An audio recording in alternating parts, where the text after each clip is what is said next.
লবণ দিয়ে আমি মাছকে ধুয়ে নিই। মাছটা গন্ধ করবে না, মাছটা খাওয়ানোর সময় স্বাদ পাওয়া যাবে। মাছ ধোয়া না হইলে গন্ধ করে।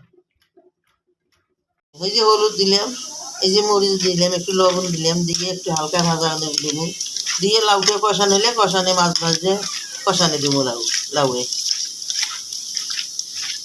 মাছটা। এই যে তেল দিলাম,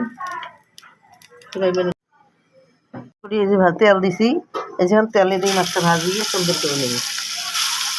এই যে মাছটা ভাজা তেলে দিছি, এখন মাছটা একটা উল্টে দেবো, তারপর কড়া ভাজা হয়ে মাছটা। চামচটা ভাজি নিছি, এখন একটু লবণ দিয়ে বাটি নিব।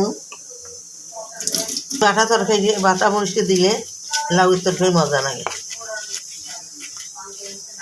শুকনো মরিচ লাউয়ে মজা লাগে না, আমরা শুকনো মরিচ লাউয়ে খাই না।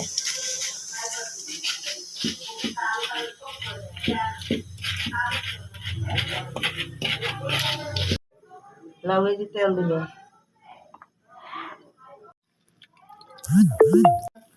ভাজি দেব, নিয়ে মশলা হলুদ দেবো, মরিচ দেবো,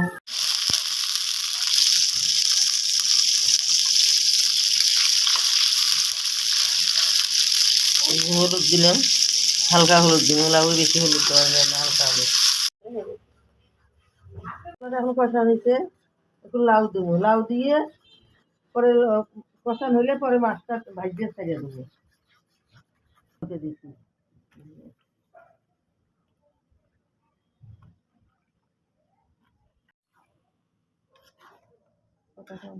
মশলাগুলো লাউকে দিচ্ছি, এখন দিয়ে এখন ঢাকিয়ে দেবো। ঢাকার পর একটু আবার কিছুক্ষণ পর এগুলো আনা দেবো। লাউ হয়েছে, লাউয়ের তরকারি মাছটা দিয়ে দিলে এখন ধনিয়ার পাতা দিব, ধনিয়ার পাতা দেবো। এখন মাছ দিছি, মাছের পর ধনিয়ার পাতা একটু পর। এখন আমার তরকারি শেষ হওয়ার পর।